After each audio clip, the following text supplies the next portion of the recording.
Ayer 15 de septiembre, el gobierno de los Estados Unidos le quitó la certificación a Colombia como un país que lucha contra las drogas. Esto hace parte de la política de relaciones internacionales del gobierno norteamericano.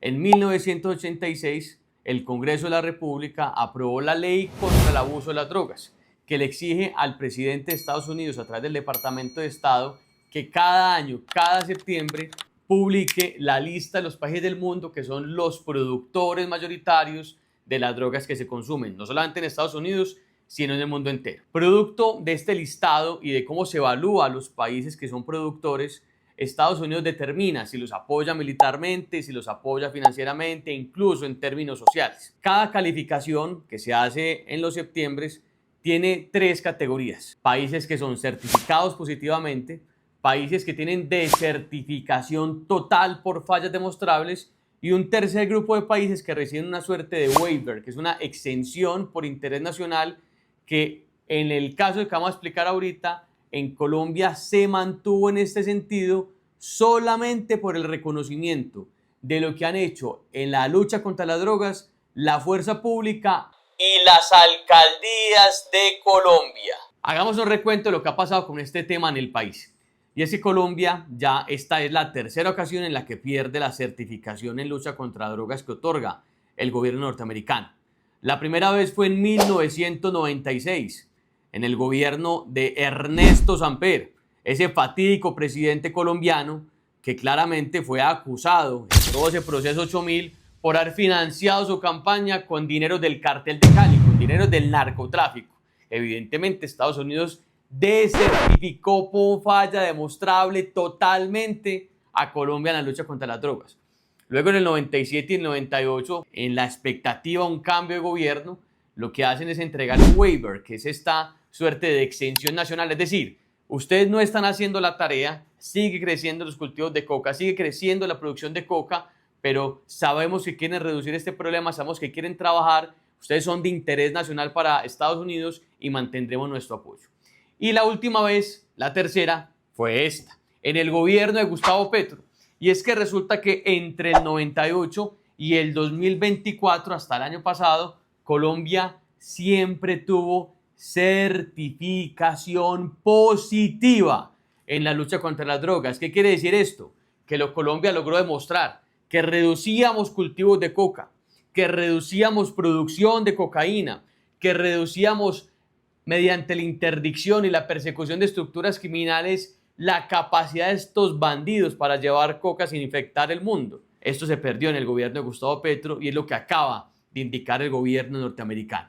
Aquí les cuento rápidamente cuáles son los diferentes puntos que hay que tener en cuenta de esta decisión que tomó el gobierno norteamericano. Primero, Colombia está en esta lista de países productores al lado de Afganistán, Belice, Bolivia, Panamá, Costa Rica, pero ocupa el lugar número 1 en el mundo, no solamente en cultivo, sino en producción de coca. Y es que según este informe del gobierno norteamericano, Colombia llegó al infame número de 253.000 hectáreas, representando un aumento del 50% del total de cultivos en el país respecto al año inmediatamente anterior. Y eso no es todo. Esos 253.000 hectáreas representan el 67% del total de cultivos en todo el mundo. Eso es producto justamente de una política totalmente procriminal del gobierno de Gustavo Petro, que por un lado se la pasa diciendo que son los mayores persecutores en contra de las estructuras de narcotráfico porque les quitan mucha droga, pero en la práctica lo que está haciendo es simplemente quitarles un pedacito. Cuando Colombia está produciendo 50% más cocaína, el gobierno norteamericano identifica esto como una falla estratégica, una falla diplomática, no solamente porque las relaciones con el gobierno colombiano han sido tremendamente complejas, sino porque no evidencian ninguna intención del alto gobierno colombiano ni para luchar contra las drogas, ni para luchar contra los narcotraficantes, ni para luchar contra el crimen organizado que se encarga de que los cultivos existan y también de que, por supuesto, la guerra que los ampara permita la llegada de cocaína a todas las esquinas del mundo. Dos, en este comunicado desertifican totalmente a varios países, pero hacen un énfasis, por ejemplo, en Venezuela, en donde dejan claridad absoluta de que es un país que pierde la certificación porque no solamente no existe cooperación, sino que su alto gobierno, su fuerza lastimosamente, es casi que la responsable de lo que viene sucediendo en esta tarea. Recordemos que la semana pasada el Parlamento Europeo sacó un comunicado público declarando como grupo terrorista al Cartel de los Soles justamente por su vocación narcotraficante. Y lo que pasa hoy con este nuevo documento que hace desertificación absoluta a Venezuela es declarar que efectivamente la relación del gobierno con el narcotráfico es prácticamente 1-1. El caso de Colombia es un caso diferente. Colombia no se desertifica totalmente ni se establece entre los países que tienen una falla demostrable. Entonces, aquí hay que separar lo que es el alto gobierno en Colombia, que es el presidente de la República y su séquito, de lo que Estados Unidos por primera vez en la historia de su diplomacia identifica como algo que está más allá del gobierno nacional. Así, frente a Petro, ¿qué dicen? No existe cooperación de ningún tipo. El gobierno en su más alto mando no ha demostrado ningún interés ni ha hecho absolutamente nada para perseguir el narcotráfico y para reducir el impacto de las drogas en el mundo. Pero de otro lado, y esto es lo más importante de todo, por primera vez en la historia de la diplomacia internacional norteamericana, en un comunicado del Departamento de Estado, se le hace un reconocimiento a autoridades subnacionales, es decir, autoridades en este caso municipales. De hecho, en el texto emitido por el Departamento de Estado se agradece al compromiso de las autoridades municipales a quienes les reconocen una lucha desde los territorios, desde las regiones, para combatir el crimen organizado y el narcotráfico. Y esta mención tiene nombre propio en Colombia. Se llama Federico Gutiérrez Zuluaga. Y es que recordemos que el alcalde de Medellín, acompañado del alcalde de Cali, el doctor Alejandro Eder, fue a la ciudad de Washington a una agenda internacional.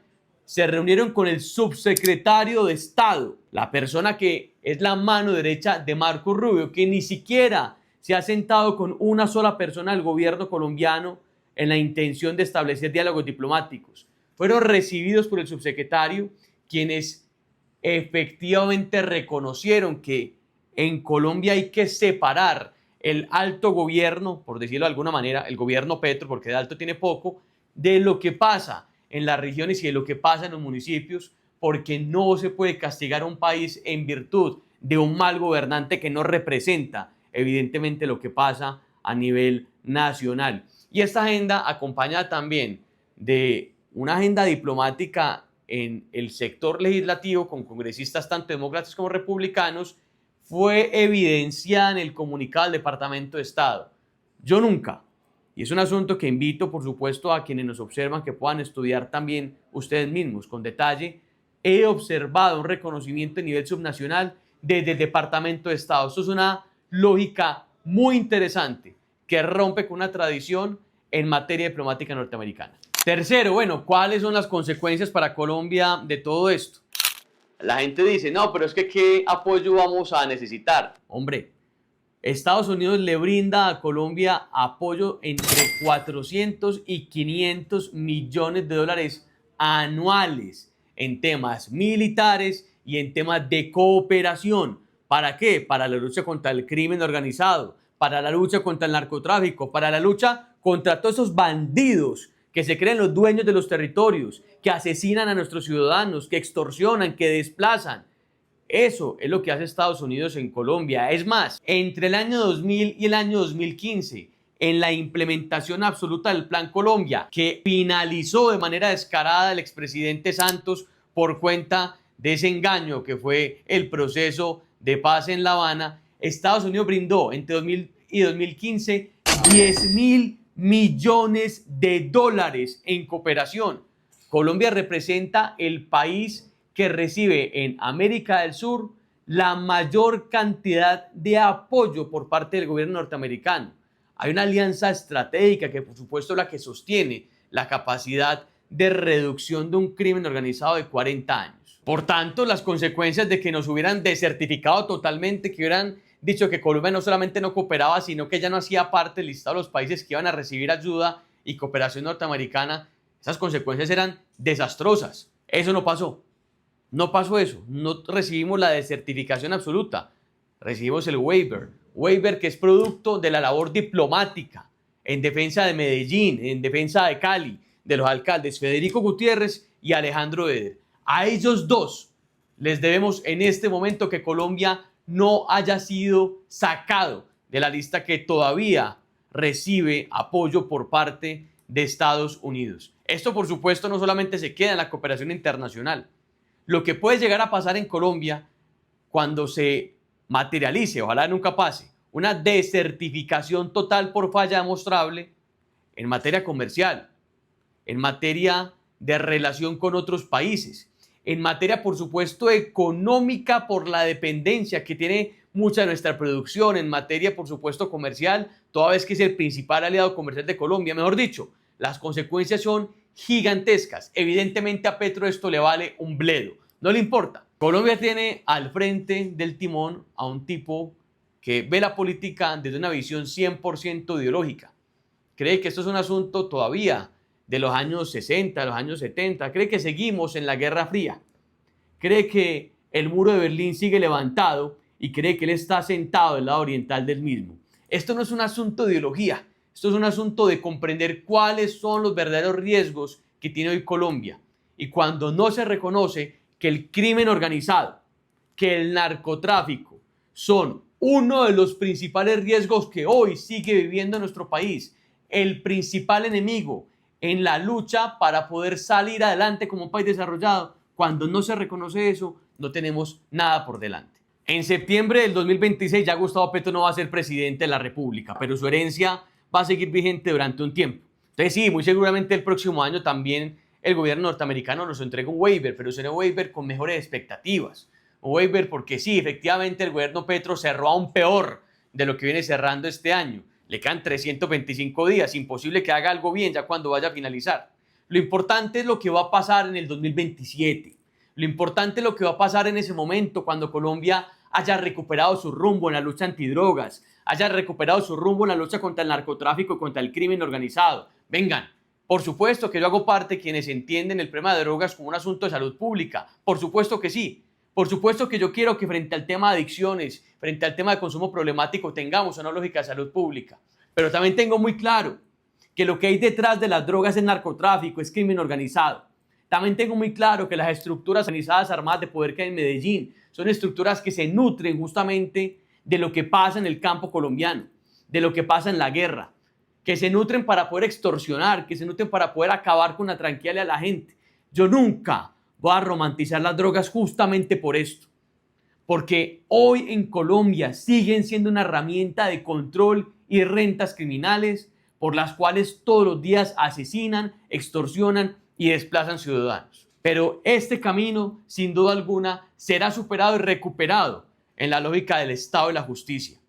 Esta terrible noche del gobierno de Petro también cesará y este infierno tendrá fin.